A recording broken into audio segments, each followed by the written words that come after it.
namaskar. This is Firstpost and you're watching Vantage with me, Palki Sharma.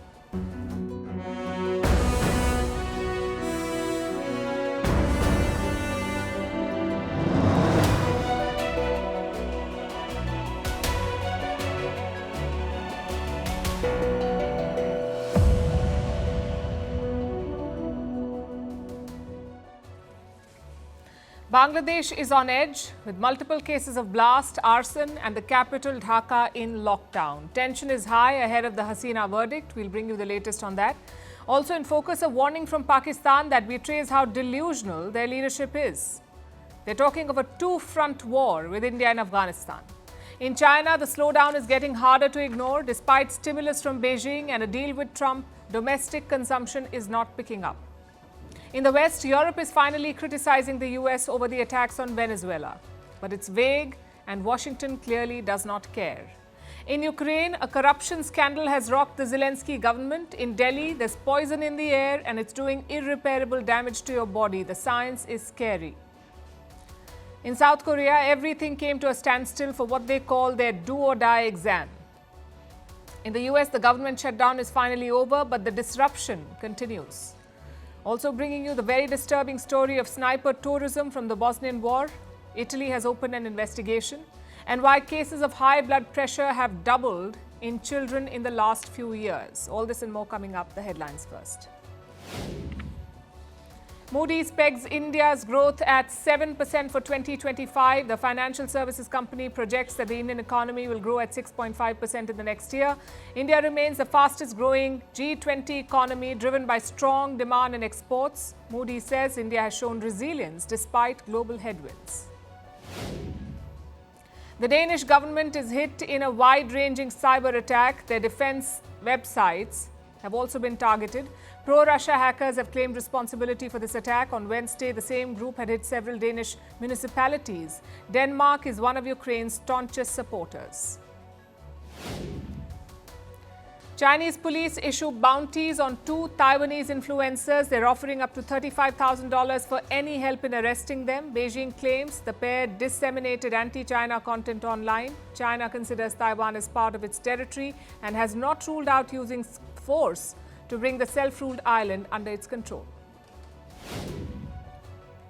Turkey suspends flights by its C-130 military cargo planes. Ankara says this is a precautionary measure. On Tuesday, a C-130 plane had crashed, killing all 20 people on board. Turkey has not said what caused the accident. The aircraft was purchased from Saudi Arabia in 2012 and modernized a decade later. And South Africa announces its plan to bid for the Olympics. They are aiming for the 2036 or 2040 Olympic and Paralympic Games. This would bring one of the world's biggest sporting events to Africa for the first time. South Africa was the first African country to host the Football World Cup in 2010.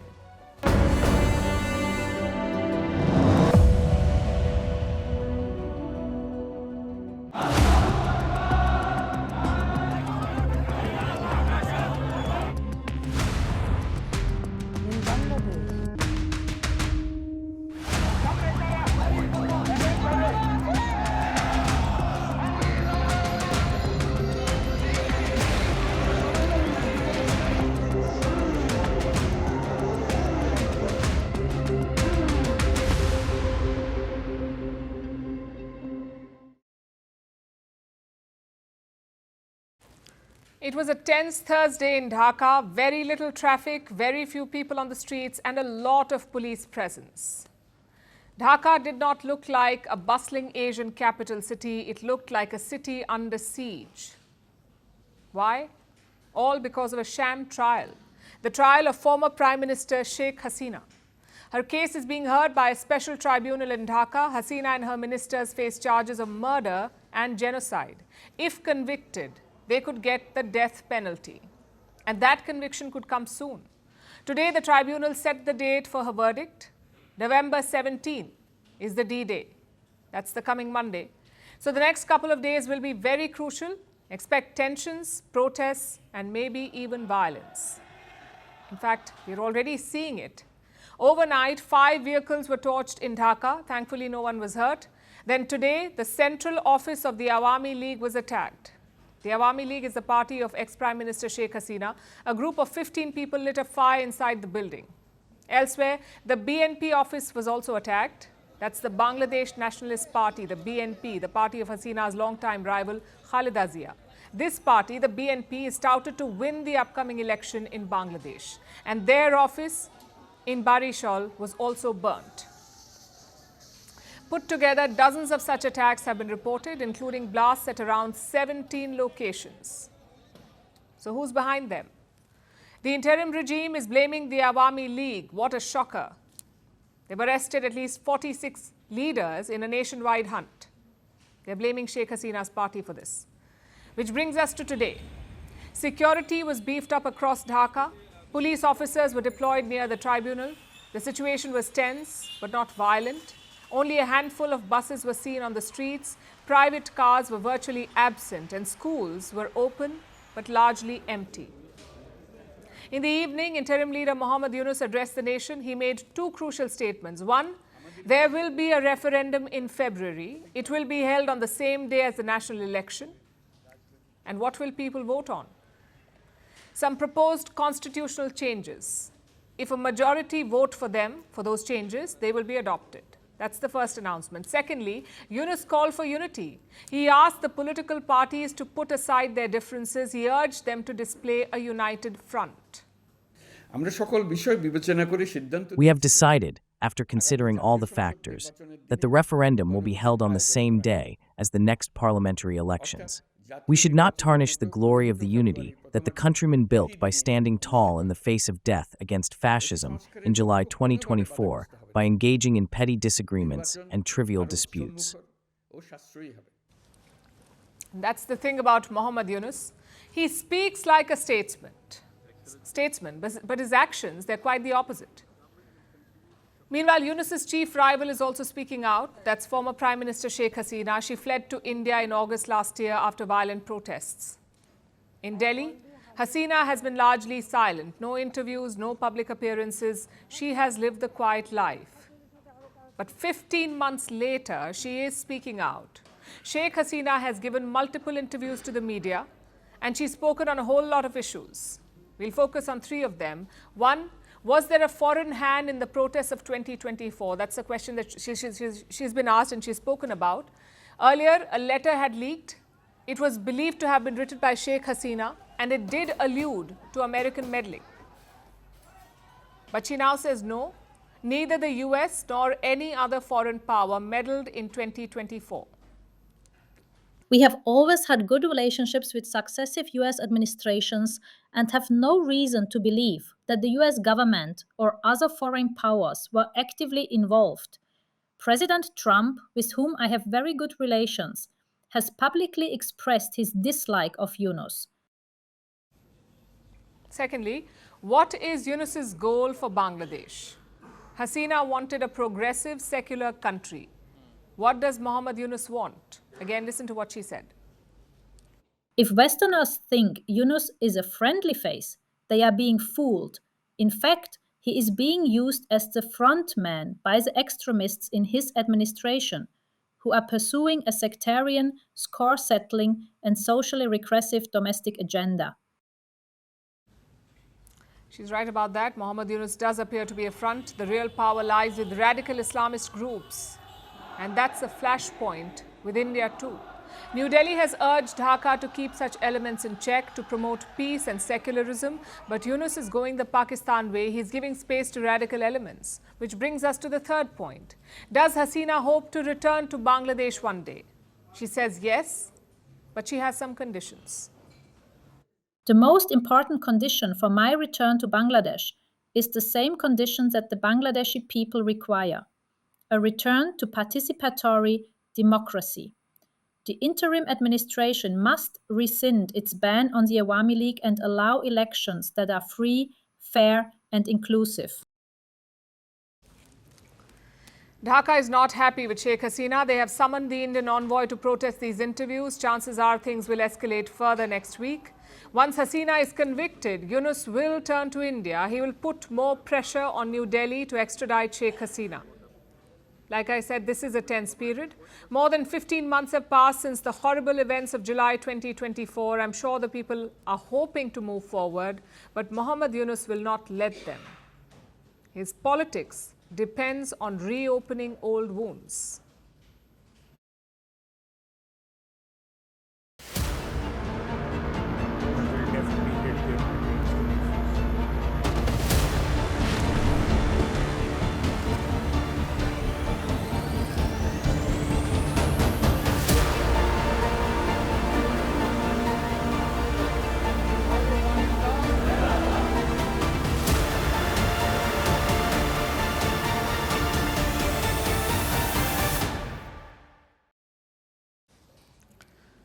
Mirror, mirror on the wall, who is the most delusional of them all? In geopolitics, there's only one answer: Pakistan. The country seems to possess a strange kind of delusional confidence. The kind where you talk about a true front war when you're barely being able to keep the lights on.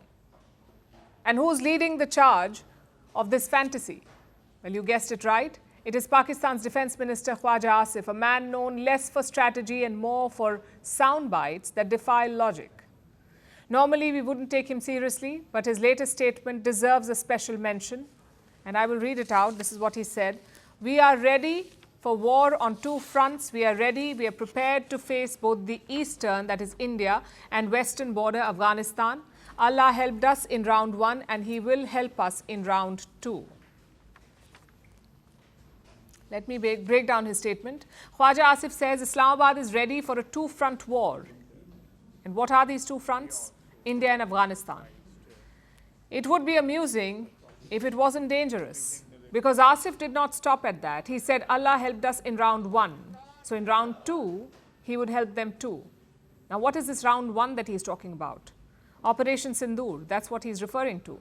Pakistan-backed terrorists killed 26 people, 26 civilians, mostly tourists, in India's Pahalgam. In response, India bombed terror camps in Pakistan. Pakistan continued to escalate tensions. India bombed their military bases. Finally, Pakistan had to sue for peace. They begged for a ceasefire through back channels. If Khwaja Asif thinks that this is winning round one, we say congratulations to him. Also, here's the thing. India is not even Pakistan's biggest headache. It's the Taliban. It's a group that's Pakistan's own creation, a group that they armed, trained and nurtured for decades. Now it has come to haunt Islamabad. Leading the charge is the TTP, the Tehreek-e-Taliban Pakistan, better known as the Pakistani Taliban. They're wreaking havoc in Pakistan. They're blowing up convoys. They're attacking police posts. Recently, a bomb blast killed 12 people in Islamabad. A TTP breakaway faction has claimed responsibility for the attack. But do you know who Pakistan is blaming? India, as usual. Here's what their Prime Minister said, and I'm quoting again. These attacks are a continuation of India's state-sponsored terrorism aimed at destabilizing Pakistan. But let's be honest. Khwaja Asif's war talk is not really about India or Afghanistan. It's about optics. It is about distraction, because right now the biggest war in Pakistan is not external, it is internal. A silent coup is underway in Islamabad. Pakistan's Army Chief Asim Munir is quietly redrawing the country's constitution. He is doing it through the 27th Amendment. It gives Asim Munir the power to control the armed forces and even the judiciary. How? Under the new title of Chief of Defence Forces. It grants him extensive powers. It seals his constitutional coup. Remember, Pakistan has seen 3 coups before, with Ayub Khan in 1958, Zia-ul Haq 1977, Parvez Musharraf 1999. But this one, it's the most dangerous of them all because it comes disguised as reform. So when Khwaja Asif says Pakistan is ready for a two-front war, one can't help but ask, which two fronts exactly? Because from where India is standing, it looks like Pakistan is already fighting multiple wars. It is fighting an economic war with reality. Its reserves are barely enough for weeks of imports. It is fighting a political war. Elections are pre-scripted and opposition leaders are in jail. It is fighting a civil-military war where generals rule and civilians only pretend to. It is fighting a credibility war, one that it has long lost since on the global stage. So when Pakistan talks about a two-front war, maybe it should first try winning the one against itself. Because, and I repeat, right now their biggest enemy is not India, their biggest enemy is their own delusion. And no matter how many rounds Khwaja Asif claims to win, reality is not one of them.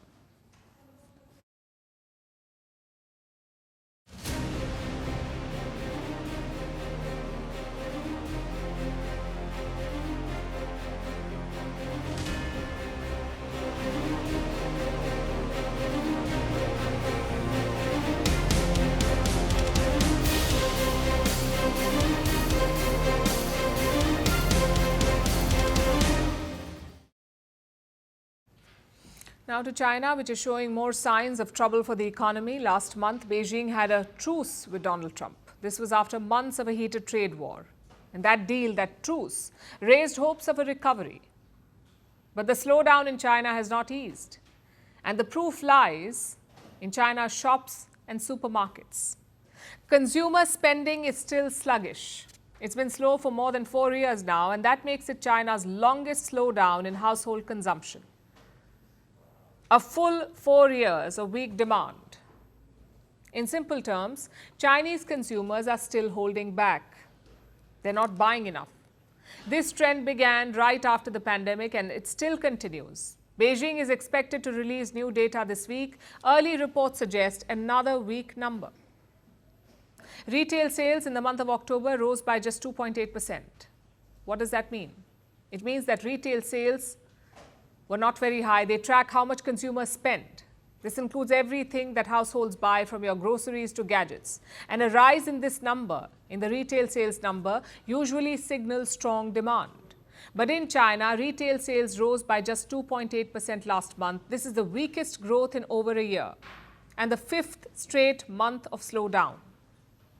In September, the growth figure was 3%. That was already a 10-month low. So spending is not just slowing, it is stuck. Chinese households are not opening their wallets. And that's a problem that Beijing has not been able to fix. Also, it's not for lack of trying. Throughout 2025, throughout this year, China has rolled out cash incentives. They have extended subsidies to households. And the plan did work for a while. But it hasn't been enough to spur demand. Because the deeper problem here is that of confidence. People are saving more and spending less, perhaps because they're worried about the long term. So that's the first challenge. The second challenge is trade. And on this front, China faces a different kind of slowdown. Last month, Chinese President Xi Jinping met US President Donald Trump. It was their first meeting in 6 years. And in this meeting, they agreed to a ceasefire, a 1-year truce in their trade war. As part of this, they lifted restrictions on rare earths, they eased tariffs, and China agreed to buy more soybean from the US. This truce is holding for now, but the damage has already been done, a lot of it. Many Chinese firms lost orders in key markets of the United States. Take the case of one aluminium products maker. His company saw a 20% drop in revenue. Why did that happen? Because first, they lost consumers and customers in America. And second, they couldn't ramp up sales in other global markets. We're talking about markets in Latin America, Africa, Southeast Asia, West Asia. Orders from these other places could not make up for the fall of orders from the United States. And this could trigger a new risk for China. If domestic consumption remains weak, Chinese firms will turn to exports for recovery. And remember, they already produce more than what they can consume in China. So now if Chinese demand remains weak, they will want to sell more elsewhere. That means Chinese products could flood overseas markets. And that could lead to more trade tensions for China, especially with those countries who want to cut back on Chinese products, who want to buy less from China. In fact, China tried to address this challenge earlier this year. It expanded a trade-in program for households. And the idea here was quite simple. Replace your old fridge, phone, or microwave, and the Chinese state will give you a cash rebate. Some families even got money to upgrade smart toilets. The scheme was wildly popular. Some provinces ran out of money early. The central government had to step in with more funds. And sales of household items did surge, which was good news. But such schemes may not help in the long term, because how often would you replace your fridge? And that means fewer customers next year, fewer sales, and a higher risk of a renewed slump. This is where China's slowdown runs deeper. It points to a structural problem. For years, China prioritized its factories. It poured investment into manufacturing. But it did far less to support household demand. And the result is this: strong supply and weak spending. For any recovery, demand needs to grow. But Beijing has relied on short-term fixes. It is focused on factory output, not raising incomes or creating stable jobs. And now the cracks are starting to show. So what does it look like for 2026? How is the Chinese economy poised for the next year? It looks uncertain. Retail sales could fall below pre-subsidy levels. Export markets remain shaky. The property crisis has not eased. And Chinese citizens are less confident to spend. So China may be the factory of the world, but right now it is struggling to sell to its own people.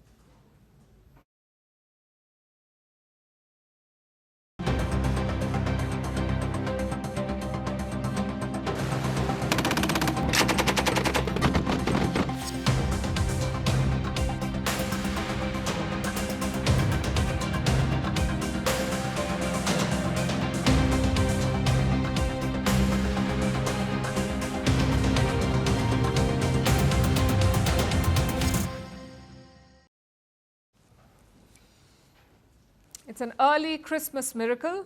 American allies are criticizing Washington. Don't pinch yourself, it is true. For a change, the Europeans are not fawning over the United States. They're actually questioning US actions, specifically the moves in Venezuela. As we speak, the G7 foreign ministers have gathered in Canada. Their main focus is on Gaza and Ukraine, but some of the ministers also raised Venezuela. Some quick context here. The US has been targeting Venezuelan boats in the Caribbean. They have hit 19 boats. They have attacked 19 Venezuelan boats and killed 76 people.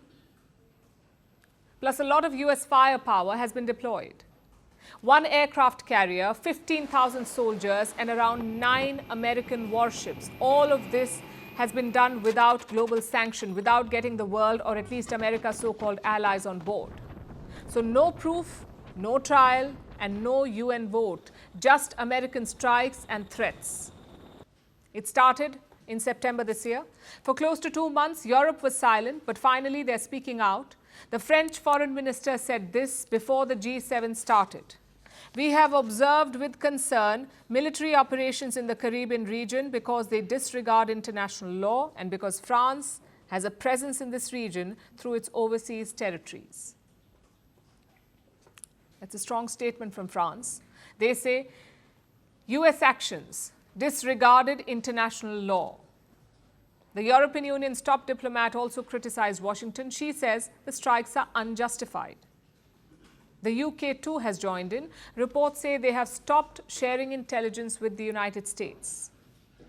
The UK has around 4 islands in the Caribbean. They collect a lot of intelligence from those outposts. None of that intelligence will now be shared with Washington.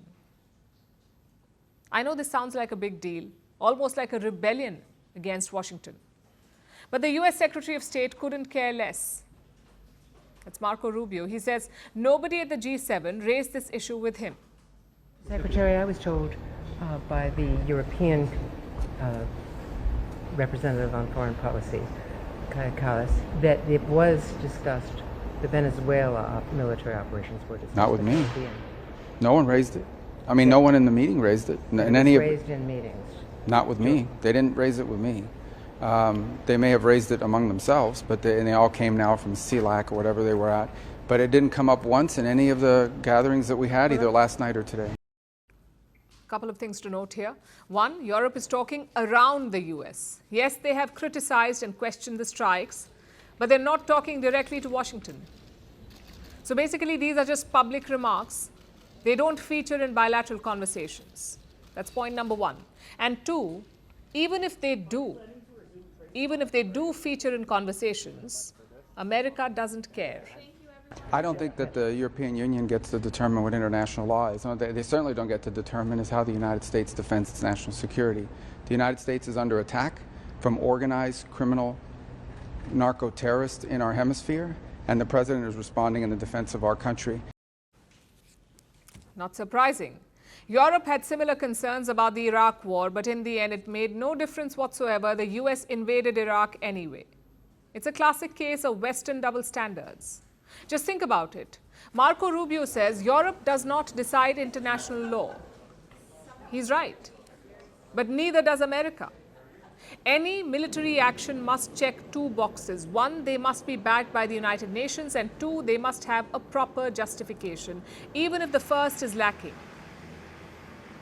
You must at least check the second. You must at least have some justification. In this case, neither box is checked. Look at the data. 65% of drugs are seized at land crossings, 28% at airports, and only 5% at sea. So all this mobilization is to target 5% of America's drug problem. But sure, let's call it self-defense. The fact is, this is not about drugs at all. This is about the US trying to send a message, trying to reinvent its hegemony in Latin America. The question is, will anyone push back? I'm afraid Europe's words of criticism are not enough. If Ukrainian boats had been hit, Brussels would have acted tough. But these are Venezuelan boats. These are Venezuelan lives. So Europe is confined to making token criticism. And that is the big takeaway here. The West will talk a big game on international rules. They will shame you for not calling out others. They will sanction you. They will tariff you. But in their own backyard, this is what they do. It reveals the truth about our so-called rules-based order. The West imposes it, but never follows it.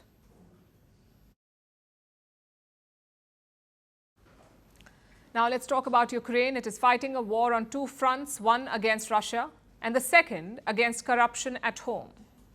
And this week, the second front just got messier. A new corruption scandal is making headlines. It centers on Ukraine's energy sector, the same sector that is already under pressure by Russian strikes. Now it's also being drained from within. Investigators say they have uncovered a large illegal payment network. The amount? Around $100 million.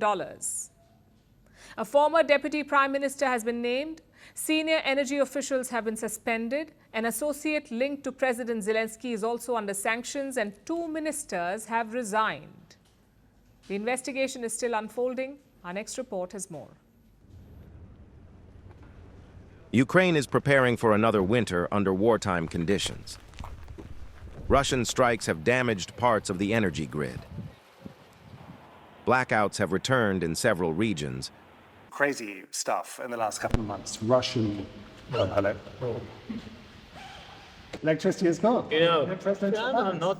This is our, daily conditions, daily life. Repair teams are working to restore substations and power lines. And in the middle of these challenges, a corruption scandal has shocked Ukraine.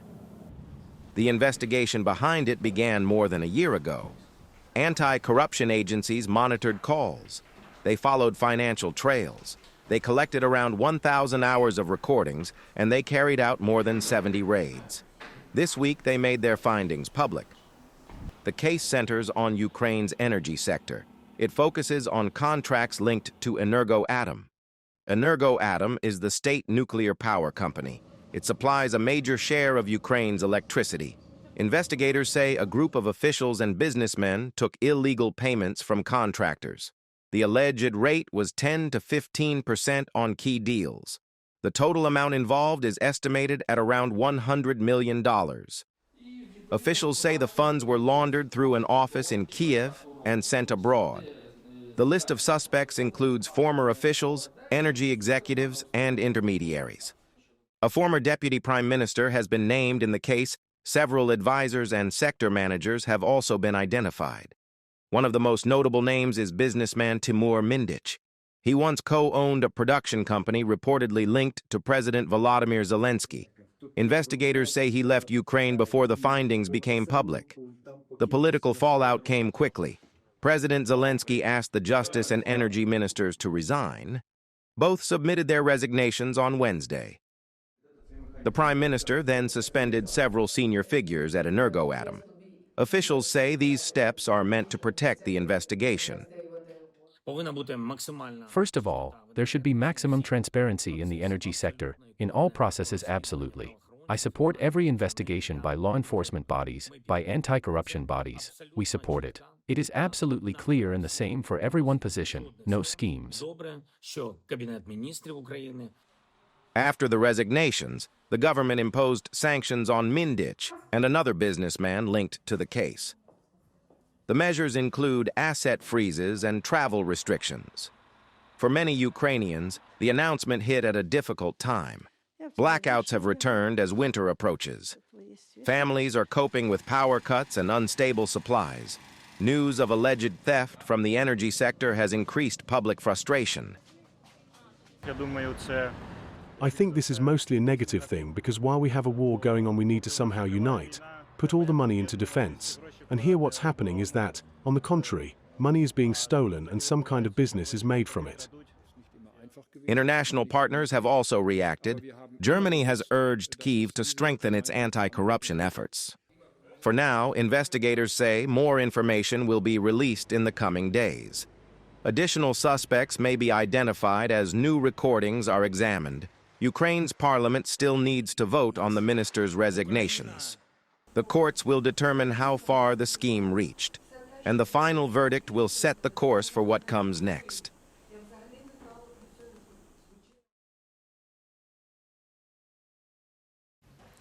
Here in Delhi, the story is all around us. You can see it, you can smell it, but apparently you can't do anything about it. We're talking about air pollution.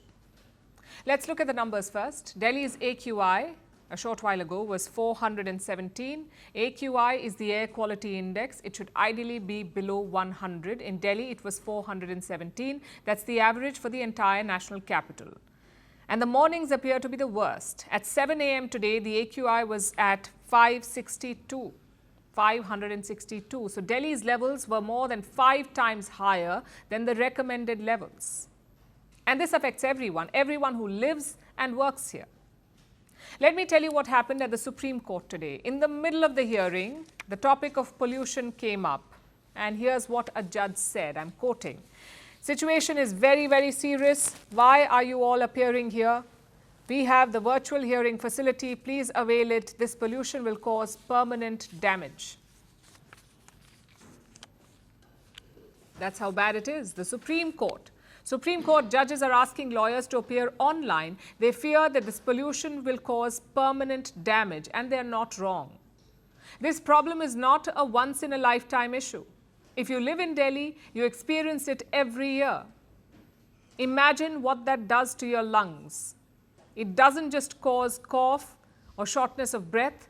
It weakens your lungs internally. Here's how it works. Your lungs have hair-like structures called cilia.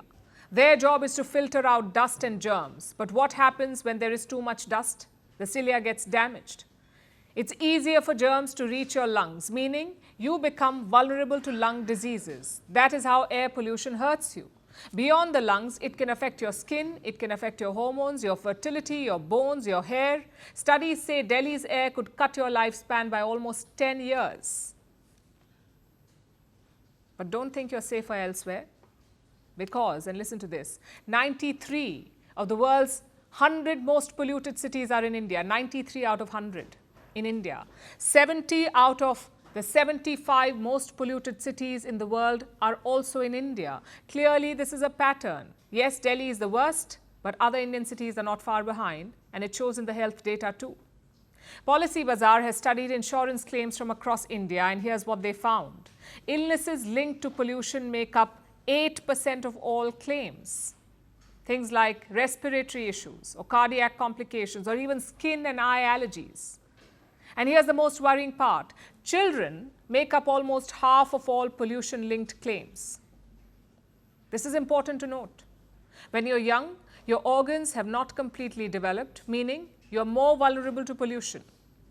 So to recap, we have the pollution numbers, we have the pollution impact, and we have the health studies to back it up. So why don't we have a solution?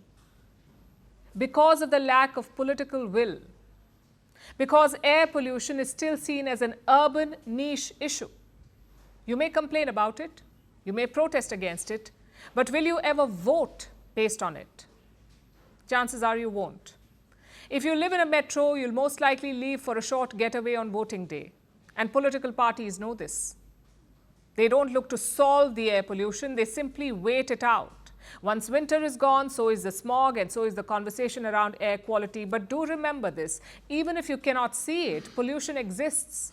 Delhi's air quality is bad throughout the year. And it's about time we realize that. Because clean air is not a seasonal job.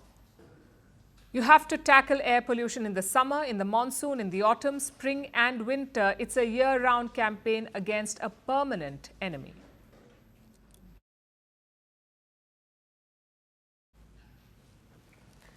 It was an unusual Thursday in South Korea. Flights were halted, trains and cars slowed down, trading was delayed by 1 hour, businesses opened late, the army stopped its exercises and the residents gathered on the streets. Do you know why? Because it was exam day in South Korea, the day of the Sunung. This is South Korea's annual college entrance exam. It may sound like a simple affair, but mind you, nothing about it is ordinary. Over 500,000 people sit for this exam every year. For them, it is do or die. At least in the rat race of education, this exam is considered life-defining. It defines which colleges you go to, what jobs you get, how your career takes shape, and even who you marry. Well, this exam has been a goal to achieve for nearly 20 years of my daughter's life, and it can be another beginning of her life, too. She's studied so much and gone through a lot to get here. I hope she can show everything she's worked for today and get great results. The exam itself is 9 hours long. It includes questions on maths, history, science, Korean language, and English. 9 hours. These questions are prepared for days. A team of professors and high school teachers write them. They come from across the country. These teachers first meet up in a secret location. It's mostly a sparsely populated region of South Korea. They must first surrender their cell phones. Basically, they must be cut off from the world, and then the prep work begins. So a 9-hour-long exam, multiple topics, hundreds of questions, and the whole of South Korea, the entire country coming to a standstill. Imagine the pressure on students. The South Korean education system is already very competitive, both inside and outside school. In 2022, South Koreans spent $20 billion on private education. This is just on tuition and not school fee, $20 billion. And it's just to get a good score in this exam. This would be overwhelming for anyone, so imagine the pressure on teenagers. The fallout is evident and often ugly, especially in teenage depression and suicide rates. They're among the worst in the world. In 2021, South Korea recorded a suicide rate of 26 per 100,000, 26 suicides per 1 lakh people. It's among the highest in the world. Suicide was also one of the main causes of death between those aged 10 and 39. The reason behind this was mental illness. Many blame South Korea's cutthroat competitive education system for this. Here, you either make it or you don't. There's nothing in between. Those who cannot make it often resort to drastic measures. And this culture is not unique to South Korea. Look at China. Every year, millions of Chinese students take the Gaokao. It is called the world's toughest exam, a single test that decides which university you can go to. And in many ways, the life you can lead after that. Families move cities for it. They spend millions on tuition. Some students study for 12, even 14 hours a day. For many, it's not just an exam, it is a national obsession. And here at home in India, we are no strangers to this kind of pressure. Every summer, entire neighborhoods hold their breath for board results. Relatives turn into examiners. Mark sheets become the status symbol. And then come the competitive exams, JEE, NEET, UPSC, CAT, CLAT, each one of these is a battlefield of its own. Students move to coaching hubs like Kota, billboards show the faces of toppers, families believe a single rank can change their fortune, and failure feels like the end of the world. As of May 2025, at least 14 students' suicides were reported in Kota. But it shouldn't be that way. Yes, exams are important. They open doors, they build character, they reward hard work, but they should never define who you are. Because a score cannot measure potential, a degree cannot capture dreams. A failure in one test is not failure in life. India has produced scientists, artists, entrepreneurs, many of whom were never toppers in school. Some even failed their exams, but they found success in their own way. There's more to life than ranks and report cards. There's creativity, courage, character, things that no exam can ever grade. So to every student out there, study hard, give it your best, but do remember your worth is not written in your mark sheet. It is written in who you become after that, because the real test is life itself.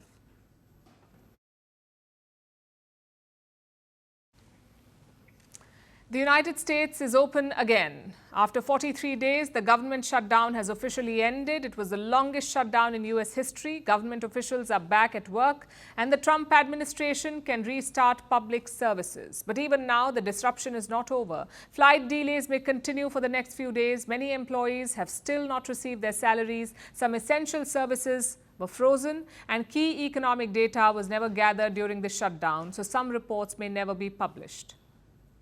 The backlog is massive. From NASA to food safety labs, entire departments were locked down. Also, they finally have a deal to fund the government, but it is only till January, which means 2 months later, another shutdown is very much possible. The crisis may return. So the shutdown may be over, but the uncertainty is not. Here's a report. This was the moment when Trump ended America's longest shutdown. And it's an honor now to sign this incredible bill and get our country working again. The United States has reopened. But don't expect a return to normal just yet, because even as federal offices switch their lights back on, the system is still running on delays, disruption, and disorder. The shutdown lasted 43 days. Nearly 1.4 million federal workers were either furloughed or worked without pay. And now they're returning to 6 weeks of unanswered emails, unanswered calls, and unpaid wages. Many still don't know when they'll receive their back pay. It could take days or longer, because most human resource departments were shut down too, and some workers have already left. That's not the only delay. Airports are still under strain. Flight schedules are off balance. The US air traffic control system is short by more than 3,000 controllers. During the shutdown, many simply stopped reporting to work. Some retired, others quit. The result? Long wait times, lingering delays, and a system that may take months or even years to stabilize. Across America, the effects of the shutdown are being felt. At NASA, buildings were padlocked. At the IRS, more than 40 days of unprocessed mail piled up. At the FDA, labs used to detect food contamination were offline. At the Department of Education, over 2,000 discrimination complaints remain unreviewed. At the national parks, some were damaged. Others were cleaned up by volunteers, and safety net programs, like food assistance and energy aid, are only now starting to resume. But even as work resumes, the uncertainty hasn't lifted. The funding deal only covers the government until the end of January. And public confidence in America's institutions, that's already taken a hit. And there's more. The US economy is still flying blind. Key economic reports, like unemployment, inflation, and GDP were delayed. Others may never be released. October's unemployment rate, for example, was never calculated. The data wasn't collected. That means economists, investors, and even the Federal Reserve are operating with missing numbers. Here's how Federal Reserve Chair Jerome Powell described the situation. What do you do when you're driving in fog? You slow down. And that's exactly what the US Central Bank may be forced to do. Because policy decisions on interest rates, on stimulus, all rely on data. And if that data is distorted or missing, so are the decisions. So while the shutdown has ended, the economic fog remains. Markets may have breathed a sigh of relief. But beneath the surface, the numbers tell a more fragile story. This is the chaos of the world's biggest economy, a system that grinds to a halt every time politics reaches a deadlock, where workers go unpaid, services go dark, and confidence, at home and abroad, begins to erode. The shutdown is over. But the damage will take far longer to undo, and the countdown to the next crisis has already begun.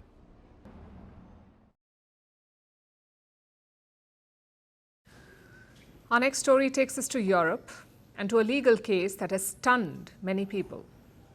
Italy has opened a formal investigation into an allegation from the 1990s. An allegation so dark that prosecutors say they must examine it closely. Well, here's what it says.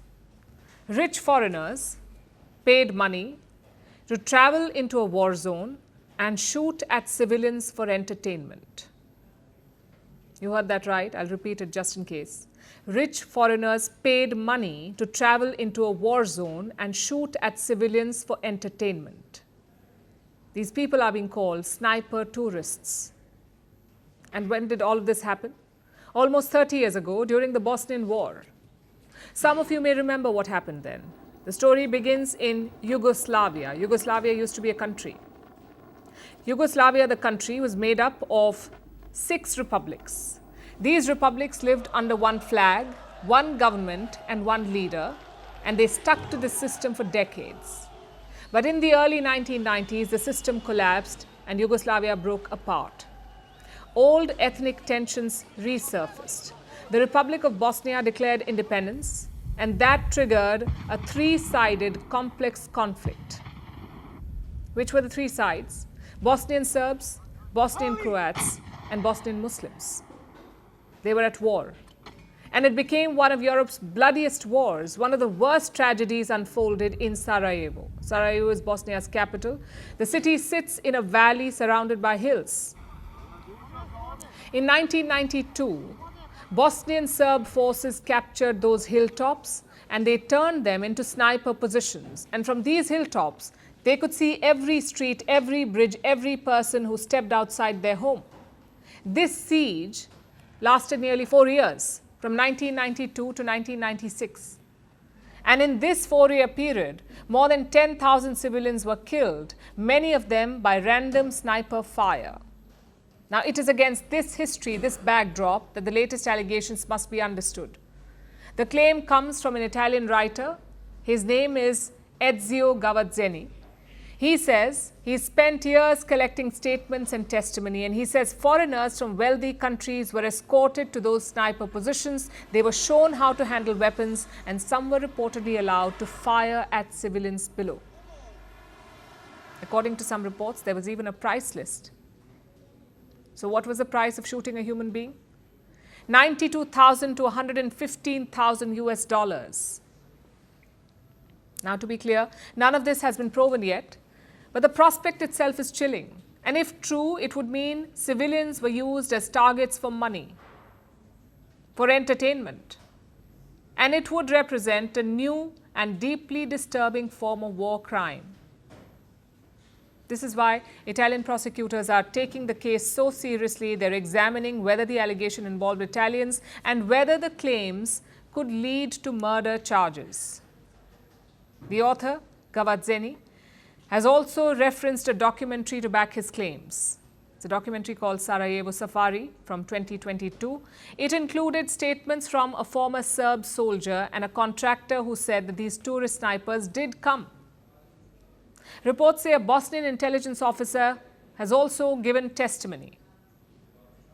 And this is why the allegation strikes such a raw nerve, because it echoes something ancient. History shows that human beings have often treated violence as entertainment. In ancient Rome, elites paid to watch gladiators die. They paid to watch animal hunts. The Bosnia allegation, if true, would be a modern version of that. But not everyone agrees with the allegation. Serbian war veterans say nothing like this happened. No foreigners ever visited their positions. They say it would have been impossible because of checkpoints and tight controls. There were British soldiers too who served in Sarajevo, and they too have denied the claims. Some have described it as an urban myth. And that is what makes this case so complex. The war ended 30 years ago, memories have faded, documents are limited, and much of what happened in the hills was never recorded in the first place. So the real question tonight is not just about proof, it's also about possibility. Could a system of sniper tourism have operated? Could foreigners have reached those hilltop positions without anyone noticing? And if they did, what does that say about the war, about human rights and cruelty, and about the value placed on human life?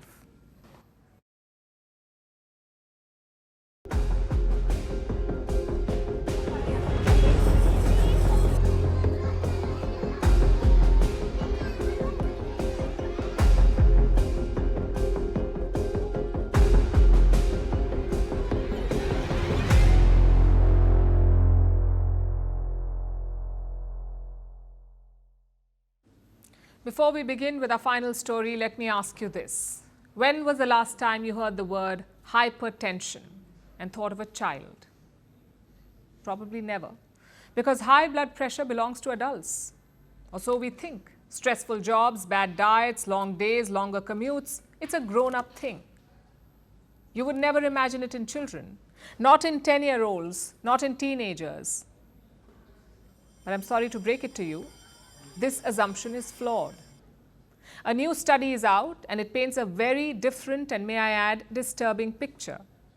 This is a global review on high blood pressure in children, high BP in children. It says cases in children have almost doubled in the last 20 years. You heard that right, doubled. Look at the numbers. These are numbers of children worldwide with high blood pressure. In the year 2000, it was around 3.2% of all children. That's more than 3 out of every 100 kids with high BP.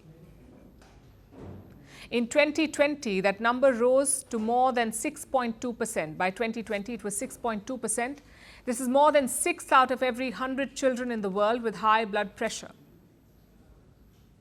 And at a global level, these are not just percentages. They translate into real numbers. We are talking about 114 million children and adolescents living with high blood pressure, 114 million, all under the age of 19. And before we understand why this is happening, we need to understand what this condition really is. What is high blood pressure? In simple words, it means that your heart is working too hard. Blood pushes too forcefully through the veins, the vessels, and over time, it damages your organs. The heart, the kidneys, the brain, all of it. And children usually feel nothing. Nothing you can see. That is why doctors call it the silent killer. Now the question as to why this is happening. Why are children getting a condition that generally belongs to adult life? Experts say the biggest reason is obesity. Nearly 19% of children with obesity have high blood pressure, 19% of obese children have high BP. Among children at a healthy weight, it is less than 3%, and this is a big difference. So obesity is the biggest reason for high blood pressure in kids. The second reason is our lifestyle. Children today are consuming a lot of ultra-processed food, more salt, more sugary drinks. This drives up blood pressure. The third reason is inactivity.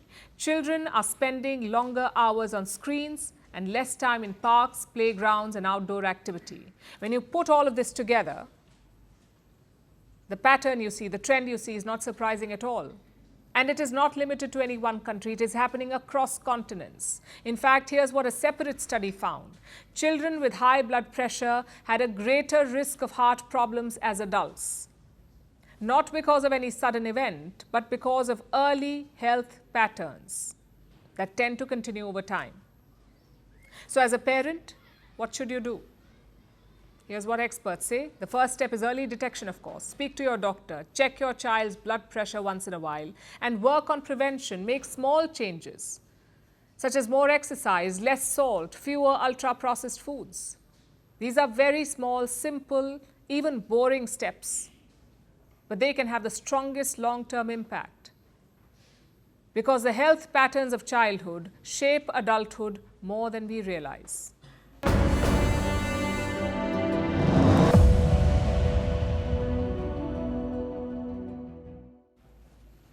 Apple has reinvented the Pocket, and I'm not even kidding. It has introduced the iPhone Pocket. For around $230, you can buy a bag that looks like a sock. It has no zip, no structure, no security, just the Apple tag beside it, which justifies the ridiculous price. And if you think that's crazy, remember, people are actually defending it, because apparently loyalty now comes in nylon in 8 different colors. Take a look.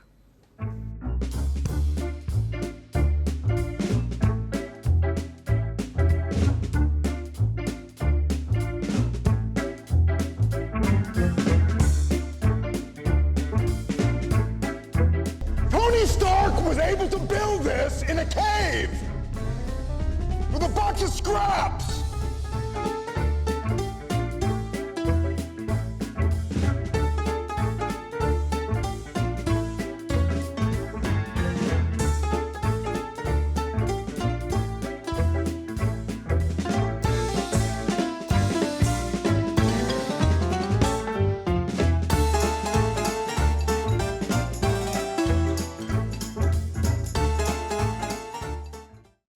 Now it's time for Vantage Shots, images that tell the story. Pro-Palestinian protesters unfurl a banner on top of Berlin's Brandenburg Gate.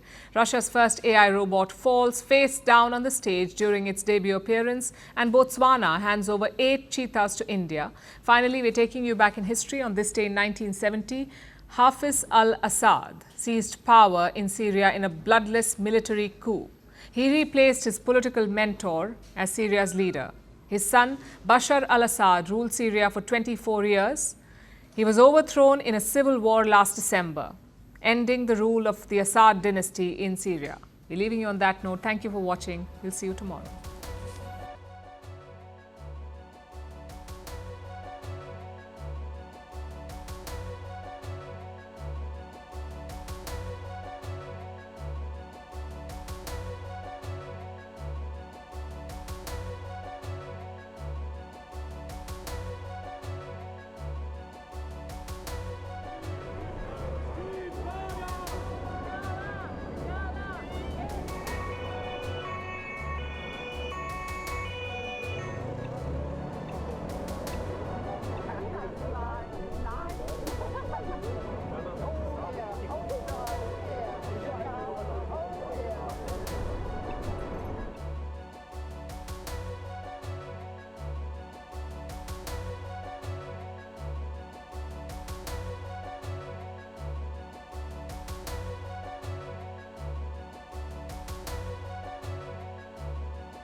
Want the facts? The latest developments?